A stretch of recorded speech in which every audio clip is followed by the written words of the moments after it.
பாரதிய ஜனதா கட்சி தனி பெரும்பான்மை இல்லாவிட்டாலும் தேசிய ஜனநாயக கூட்டணி தற்போது பதவியேற்கக்கூடிய முனைப்பில் இருக்கிறாங்க. என்ன சவால்கள் அவர்களுக்கு காத்திருக்கும்? முதலாவது, வாஜ்பாய்க்கு என்ன நடந்ததோ கடந்த காலத்தில் அதே நிலைமை இன்றைக்கு மோடிக்கு வருவதற்கான பிரகாசமான வாய்ப்புகள் இருக்கு. ஏன் நான் பிரகாசமான வாய்ப்புகள் என்று சொன்னேன் என்றால், அன்றைக்கு வாஜ்பாய் கூட புதிய பிரதமர் தான், அறிமுக பிரதமர் தான். ஆனால் மோடி அவர்கள் 10 ஆண்டு காலம் தனித்த பெரும்பான்மையோடு ஆட்சி செய்தவர். இன்றைக்கு 3வது முறையாக அரியணையிலே ஏறப்போகிறவர். அவர் தனிக்காட்டு ராஜாவாக, இன்னும் சொல்ல போனால் குழந்தை ராமன் பெரியவரா அல்லது மோடி பெரியவரா என்கிற போட்டியில நான் கடவுளின் அவதாரம் என்கிற அளவிலே கொண்டு தன்னை நிறுத்தியவர். ஒரு கடவுளின் அவதாரம் ஒரு 5 ஆண்டு காலத்துக்கு என்னென்ன சிரமங்களை அனுபவிப்பார் என்பதை நாம் பார்க்க வேண்டியது இருக்கிறது. ஏன் அதை எடுத்த உடனேயே சிரமங்களை அனுபவிப்பார் அப்படின்னு ஏன் அதை நெகட்டிவா சொல்லணும்? இவங்க கூட்டணியில இருந்தவங்க தான் ஜெயிச்சிருக்கிறாங்க, புதுசா வேற ஒரு கட்சியில இருந்து அவங்க வரல. இல்ல, அதாவது ஒரு தொலைக்காட்சிக்கு 2 ரிமோட் இருக்க முடியாது. இப்ப 3 ரிமோட் இருக்குது. அதான் இங்க பிரச்சனை. ஒரு நேரத்தில் வாஜ்பாயை ஆதரித்தவர்கள் ஜெயலலிதாவை தவிர வேறு பெரிய அளவில் யாருக்கும் சிரமம் கொடுக்காதவர். ஆனால் இன்றைக்கு இருக்கிற ஒரு புறத்திலே நிற்கிற நிதிஷ்குமார், இன்னொரு புறத்தில் இருக்கிற சந்திரபாபு நாயுடு. ஏற்கனவே சந்திரபாபு நாயுடு நம்முடைய மரியாதைக்குரிய கடவுளின் அவதாரம் மோடி அவர்களாலே அவமானப்படுத்த, அப்புறம் நான் சொல்லிடுவேன்.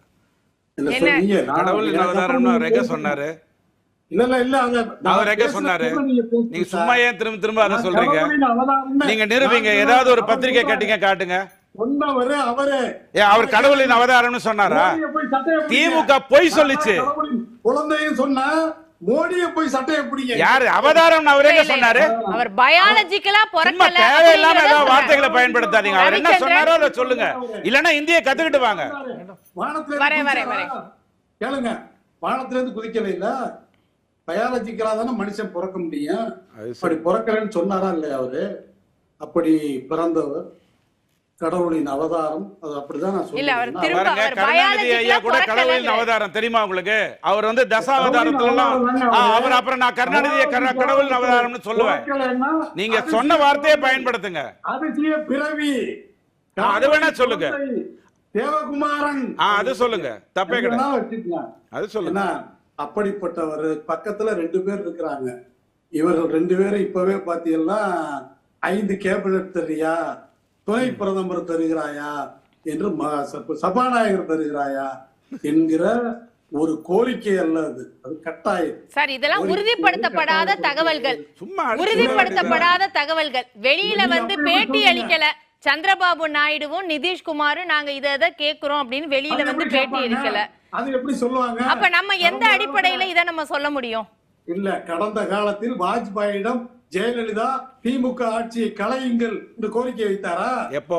ஏதோ ஒரு கப்பற்படை அதிகாரிய இல்ல, இதெல்லாம் வெளிப்படையா வந்துதான் நம்ம பேச முடியும். ஆதாரங்கள் அடிப்படையிலே நம்ம கொண்டுட்டு போவோம். கடந்த காலத்தில் நடந்த நிகழ்வுகளை சொல்லுகிறேன். வாஜ்பாய் ஆட்சியில என்ன நடந்தது, சரண் சிங் ஆட்சியில என்ன நடந்தது, சந்திரசேகர் ஆட்சியில என்ன நடந்தது, இதெல்லாம் நாங்க பார்த்தோம். அது பார்த்தா சந்திரசேகர் ஆட்சியை கலைத்தது யார் அப்படின்னு இதையெல்லாம் வரிசையா பார்த்ததுனால மோடிக்கும் அதான நடக்குன்னு நாங்க. இவர்கள் 2 பேரும் இன்னைக்கு ஆளுக்கு 2 ரிமோட்டை வச்சிருக்காங்க. ஒருத்தர் ரயில்வே துறையை கேட்கிறாரு. ஏன் நீங்க எது கேட்டாங்க ஆதாரப்பூர்வமானு கேக்குறீங்க? நான் இன்னமும் சொல்லுகிறேன், நீங்க பீகாருடைய முதலமைச்சர் அமைப்பில் இருக்கிற அதனுடைய செய்தி தொடர்பாளர் சொல்லுகிறார், நீங்க ராணுவத்துல இப்போ வச்சிருக்கிற இந்த ராணுவ வீரர்களை சேர்க்கிற சிஸ்டத்தை மறுபரிசீலனை பண்ணணும்னு நாங்க கேட்போம் அப்படின்னு சொல்றாரு. இல்ல, அது வந்த செய்தி, நம்ம அதை வைத்து பேசலாம். அக்னிவீர் திட்டத்துக்கு இப்பவே செக் வைக்கிறாரா நிதிஷ்குமார்? அதை கேளுங்க. சரி, வந்து பதவி ஏற்கல மோடி. வாஜ்பாய் மாதிரி பதவிக்கு வந்ததுக்கு முன்னால ஜெயலலிதா மிரட்டினாங்கிறது வேற. ஆனா இப்ப பதவியே ஏற்கல. ஏற்பதற்கு முன்னாலேயே அந்த கட்சியினுடைய செய்தி தொடர்பாளர் சொல்றார். அப்ப பத்திரிகையில வருகிற எல்லா செய்திகளும் பொய்யாகி விடாது. எக்ஸிட் போல் மாதிரி சில செய்திகள் உண்மையும் இருக்கும். அந்த உண்மைகளின் அடிப்படையிலே நான் சொல்லுவது 5 ஆண்டு காலம் இந்த அரசு நீடிப்பது கேள்விக்குறியாக இருக்கும். இதுவரை தான் என்ற அந்த அகந்தையோடு இருந்த மோடி இனி அப்படி இருக்க முடியாது. 2 பக்கமும் சொல்றதையும் கேட்டுத்தான் அரசை அமைக்க முடியும். அந்த செய்தி தொடர்பாளரே சொல்றாரு, சிஏஏ இது மாதிரி பிரச்சனைகள் எல்லாம் அரசினுடைய நடவடிக்கை மாறணும் அப்படின்னு பேட்டி கொடுக்கிறார். இது ஏதோ காற்று வழியில கசிந்த செய்தி அல்ல. இப்பொழுது வந்திருக்கிற செய்தி உண்மை செய்தி, ஊடகங்களில வந்த செய்தி, அவருடைய பேட்டி. இது போல நிச்சயமாக வந்து வாஜ்பாய் மந்திரி சபையில என்னென்ன சிரமங்களை அனுபவித்தாரோ அன்றைக்கு, அதே போல் மோடி அனுபவிப்பார். இன்றைக்கு தனிக்காட்டு ராஜாவாக 10 ஆண்டு காலத்தில் ஆட்சி செய்தது போன்ற ஒரு ஆட்சியை ஒருபோதும் மோடியால நடத்த முடியும். சார், 2014 மன்மோகன் சிங் ஆட்சியும் அது மாதிரி கூட்டணி ஆட்சி தானே? நிச்சயமா. அப்ப இப்ப மட்டும் ஏன் இவரால முடியாதுன்னு சொல்றீங்க? இல்ல, நான் சொல்றது திமுக அப்படி டிஸ்டர்ப் பண்ணலையில, திமுக அப்படி ஒரு தொந்தரவை கொடுக்கலையில. அவர்கள் மீது 2G 3G வழக்குகள் எல்லாம் வந்த போதும் கூட அவர்கள் செயலே தான் இருந்தாரு. மன்மோகன் சிங் அரசுக்கு எதிரான ஒரு நிலையை எடுக்கல. ஆனா எப்ப அவங்க வெளியில வந்தாங்க, ஆனா சொன்ன காரணம் வேறு. இல்ல, நான் சொல்றது நிதிஷ்குமாருடைய கடந்த கால நடவடிக்கை என்ன, அதே மாதிரி சந்திரபாபு நாயுடு ஒரு சபாநாயகர் பதவியை அன்றைக்கு பெற்றாரா இல்லையா? அதன் மூலம் என்னென்ன வேலைகளை செய்தார்? 2 பேருடைய வரலாறு பாருங்க. ஹிஸ்டரின்னு இருக்குல்ல, அவருடைய ஹிஸ்டரி அதை பாருங்கிறதா என்னை போன்றவருடைய நிலை.